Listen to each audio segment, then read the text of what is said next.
Okay, I'm going to talk a little bit about SHM. SHM well, it means simple harmonic motion, and it's a little bit more complicated than motions we've studied in the past because this time the acceleration is changing. We've always, even when we used accelerations and we got those complicated kinematics formulas in level 2, had a acceleration which was constant. Now we don't, so it's a level of trickiness above that, and this is one of the more tricky bits in year 13 physics. So watch the videos a few times until you get an idea as to what's really going on. So with simple harmonic motions, there's two principles that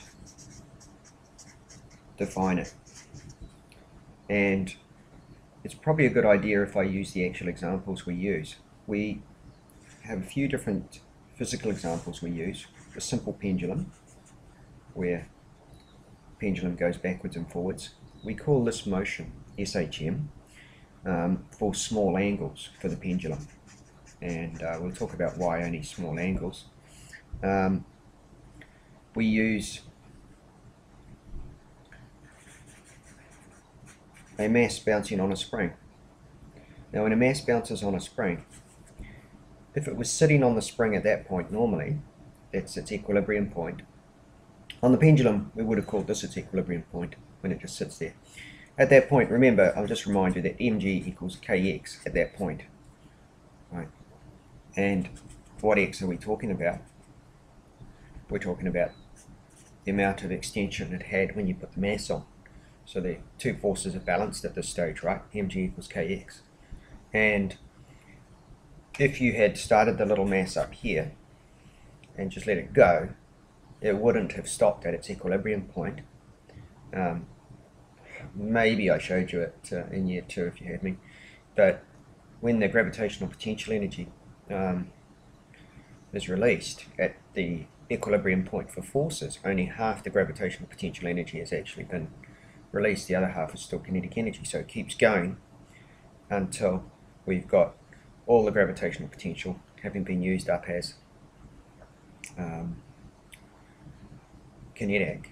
The kinetic in here, the force got bigger and bigger and bigger, because at this stage the force is equal to half k 2x squared, which would be half k 4x, right, squared. So at that stage, though, the forces are unbalanced and there's a bigger force at the bottom. So you get this hole oscillating. Look at my little video on forces and springs to understand that a bit more. I was being a bit brief on that. But basically, we've got this mass oscillating up and down on a spring, and that motion is SHM. That really is pure SHM. The pendulum is SHM just for small angles. And the two principles that we need to remember with this SHM is the force, the restoring force. What do I mean by restoring force? Well, the pendulum, it's the force that brings the pendulum back to the equilibrium point. And with the spring, it's the same thing. When it's down here, it's the force that brings the pendulum back towards the equilibrium point. So the restoring force, though, must be proportional to the displacement.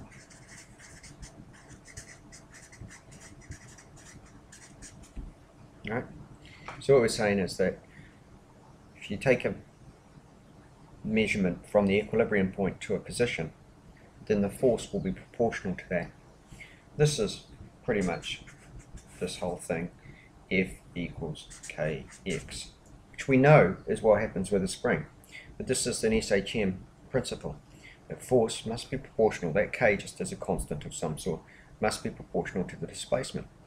So the further away, the bigger the force, and it's a linear relationship, proportional. Okay, that's the first principle.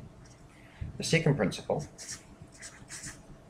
is that the force must be back towards the equilibrium point. So the force must be back towards the equilibrium point. That's why we call it a restoring force. If we don't have those principles, then we don't have SHM. So SHM is about the restoring force being proportional to the displacement and the restoring force being back towards the equilibrium point. Now, that means that if I was to ask you, how big is the force halfway between the equilibrium and the maximum amplitude? Then you just say, well, the force halfway must be half it is at its maximum amplitude, because maximum amplitude twice the distance, twice the force. It really is that simple. But the problem is, of course, is that when you've got a force that's changing all the time, the equations for velocity and acceleration, well, the acceleration is simple because it's proportional to the force, but the equations for the actual distance it goes in a certain amount of time and the velocity it's got at a certain amount of time are more complicated. And so we've got a special tool for looking at that, and I'll put that in the next video called the reference circle.